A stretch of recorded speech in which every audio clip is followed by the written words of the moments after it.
السلام علیکم ورحمۃ اللہ۔ میں آج آپ سب کے ساتھ بسم اللہ کے فضائل شیئر کرنے والی ہوں۔ بسم اللہ کی فضیلتیں تو بہت ہیں، چند ایک عرض کر رہی ہوں۔ بسم اللہ جو ہے قرآن پاک کی کنجی ہے، بلکہ ہر دینی و دنیاوی جائز کام کی کنجی ہے۔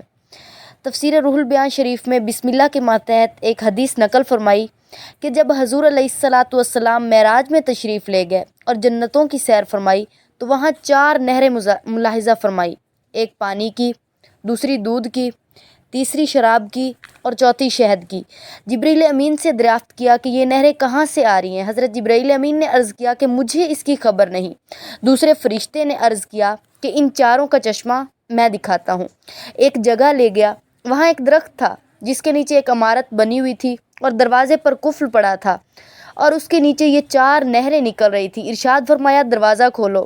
عرض کیا اس کی چابی میرے پاس نہیں بلکہ آپ کے پاس ہے، یعنی بسم اللہ الرحمن الرحیم۔ حضور علیہ الصلاۃ والسلام نے بسم اللہ پڑھ کر قفل کو ہاتھ لگایا اور دروازہ کھل گیا۔ اندر جا کر کیا دیکھا کہ ایک عمارت میں 4 ستون ہیں، ہر ستون پر بسم اللہ لکھی ہے اور بسم اللہ کے میم سے پانی جاری ہے، اللہ کی ہاں سے دودھ جاری ہے، رحمان کی میم سے شراب اور رحیم کی میم سے شہد۔